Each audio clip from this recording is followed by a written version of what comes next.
All right, let's talk about one of the biggest and maybe most stressful parts of getting into university, the application interview. We're going to break it all down for you, a complete guide to absolutely nailing it. So I know what you're thinking. The GSAT is just 2 months away, right? Your head is probably buried in books, and that's exactly where it should be. But what happens the day after the test? Because believe me, the next big challenge is waiting right around the corner. And that challenge is the Phase 2 interview. Look, your exam score, that's your ticket to the game. It gets you in the stadium.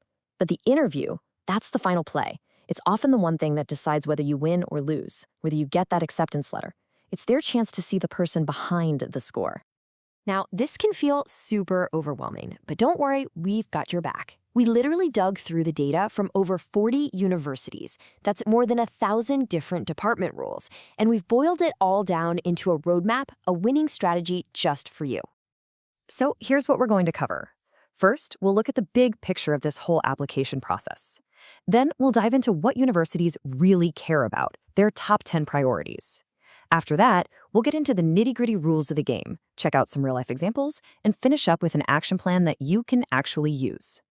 Okay, let's jump into Section 1, the second mile of applications. Think of it this way. Your exam gets you on the track, but the interview is that final sprint to the finish line.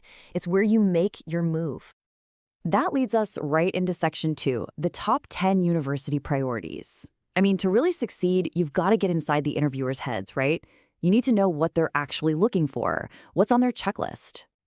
And you know what? After digging through all that data, a super clear pattern popped out. It turns out what professors are looking for, again and again, it all comes down to just 10 key things. And this, right here, is the secret sauce.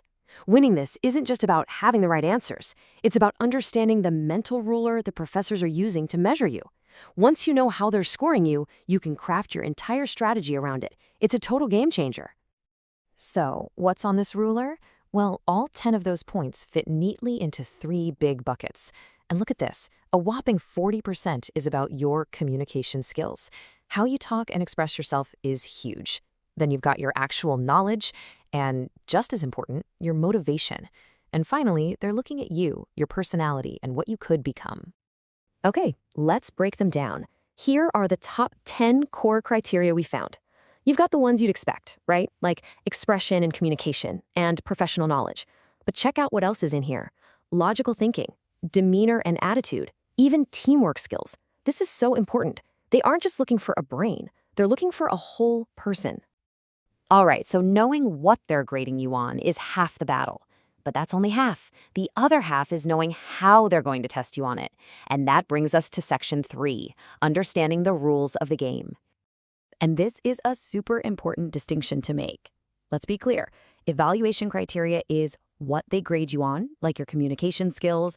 Interview requirements is how they do it, like a group interview or making you bring a portfolio. Two totally different things, and you need to be ready for both. And believe me, the formats can be all over the place. Sure, you might get the classic one-on-one individual interview, but you could also be thrown into a group discussion, be asked to show off a talent, or even get hit with a surprise written test.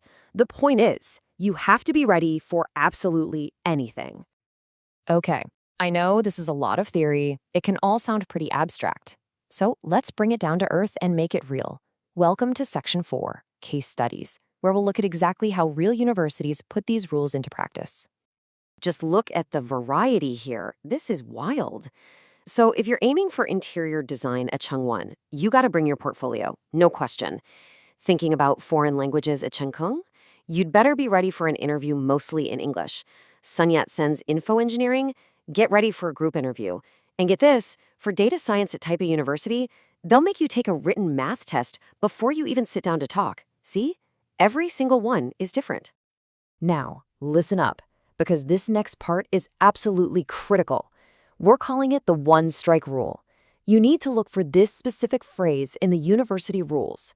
不予录取. It means will not be admitted, and it is a deal breaker. At a lot of universities, if you are absent or even just score a 0 on any single required item, that's it. You're out. Automatically disqualified. It doesn't matter how amazing your other scores are. One strike, and you're out. Okay, so now that we know what we're up against, what's the game plan? how do you actually prepare for all this? Well, that brings us to our final section, your winning action plan. Here's what we suggest. A super simple 2-phase plan. It's really 3 steps. Step 1. Right now, before your exam, just watch this through once. Get the big picture. Plant the seed in your mind. Don't stress, just absorb it. Step 2. After you're done with the GSAT, come back and watch this again. This time, you'll use it to build your actual strategy. And then, step 3, once you've locked in your target schools, you do a deep dive into their specific rules. This way, you're not getting overwhelmed, you're doing the right thing at the right time. Because at the end of the day, this interview isn't just another test you have to pass. It's way more than that. It is your single best opportunity to show them who you are behind the test scores. It's your chance to let your passion shine through and prove you belong there. So really, there's only one question left to ask. Are you ready to show them your best self?